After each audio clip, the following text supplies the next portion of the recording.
Hey guys, welcome back to the channel. இப்போ வந்து நம்ம சிங்கப்பூர் ஏர்லைன்ஸில் வந்து பறக்க போகிறோம். ஸோ இது வந்து எனக்கு வந்து ஃபஸ்ட் டைம் இந்த மாதிரி ஒரு நல்ல ஒரு ஃப்ளைட்டில் பறக்கிறது. எப்போ பார்த்தாலும் நம்ம இண்டிகோவில் போயிருக்கோம், ஏர் இண்டியாவில் போயிருக்கோம். ஸோ ஆனால் இப்போ வந்து ஒரு நல்ல ஏர்லைன்ஸில் பறக்க போகிறோம். ஸோ அதனால அந்த ஏர்லைன்ஸ் உள்ள நம்மளுக்கு எப்படி நம்மளுக்கு அந்த ஃபீல் கொடுக்குது அப்படின்றத வந்து ஒரு குட்டி விலாகாக போடலாம்.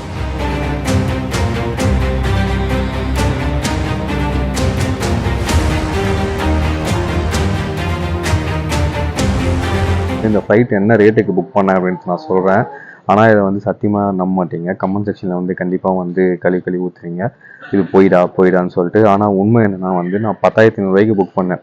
10,500 ருபீஸ்க்கு அப் அண்ட் டவுன் சிங்கப்பூர் ஏர்லைன்ஸில் புக் பண்ணேன்.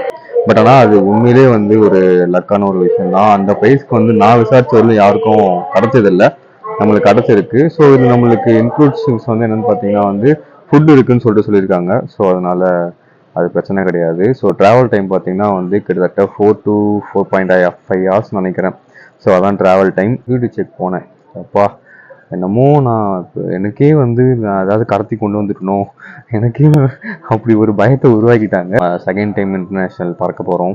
ஸோ ஃபஸ்ட்டு தாய்லாந்து போயிருந்தோம். ஸோ அதையும் நம்ம ஒரு சீரியஸாக எடுத்து போட்டோம். அந்த அளவுக்கு ரெஸ்பான்ஸ் இல்லை, ஆனால் பரவாயில்ல. ஸோ கிடச்ச ரெஸ்பான்ஸே வந்து நான் எதிர்பார்த்தோட கொஞ்சம் அதிகமாக தான் கிடச்சிது.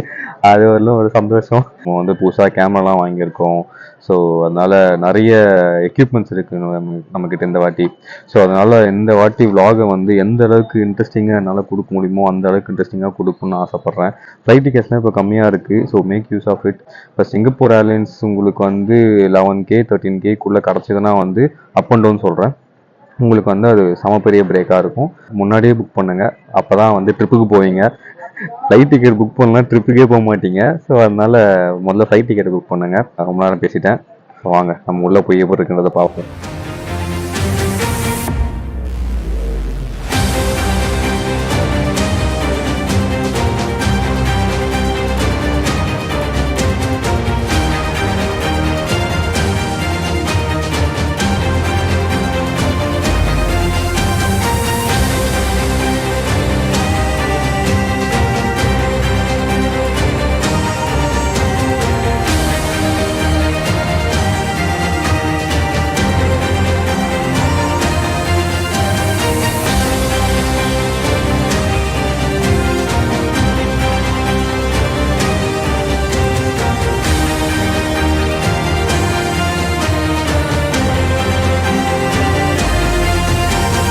நம்ம வந்து சக்ஸஸ்ஃபுல்லாக சிங்கப்பூரில் லேண்ட் ஆகிட்டோம். ஏன் அவ்வளோ அமைதியாக பேசணும், ஏர்போர்ட்டே அமைதியாக இருக்குது. அதனால தான்.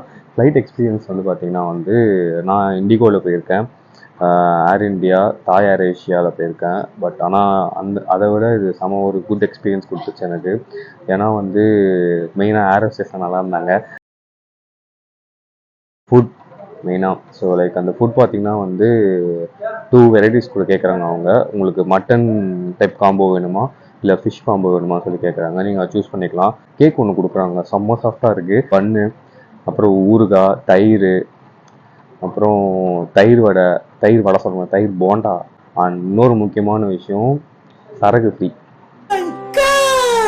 ஃப்ளைட் எக்ஸ்பீரியன்ஸ் வந்து ரொம்ப சூப்பராக இருந்துச்சு. ஸோ நீங்கள் சிங்கப்பூர் ஏர்லைன்ஸ் வந்து கம்மி ரேட்டில் உங்களுக்கு கிடைக்குது அப்படின்னா 2 months நான் புக் பண்ண மாதிரி ஒரு 2 months 2.5 months முன்னாடியே நீங்கள் புக் பண்ணுறீங்க அப்படின்னா ஸோ அதை செக் பண்ணிக்கோங்க. நான் ஸ்கை ஸ்கேனரில் புக் பண்ணேன். இந்த எக்ஸ்பீரியன்ஸை இந்த பட்ஜெட்டில் வந்து நீங்கள் அனுபவிக்கிறதுன்றது வந்து சூப்பரான விஷயம். விலாக் எடுக்கணும்னு நினச்சேன், நான் நினச்ச மாதிரி எடுக்க முடியல. பட் ஆனால் வந்து முடிஞ்ச அளவுக்கு நான் நிறைய கவர் பண்ணியிருக்கேன் அண்ட் என்னோடய எக்ஸ்பீரியன்ஸையும் ஷேர் பண்ணியிருக்கேன். ஸோ வீடியோ நான் நிப்பாட்டிக்கிறேன். இந்த ஏர்போர்ட் ரொம்ப நல்லா இருக்குன்னு சொல்லியிருக்காங்க.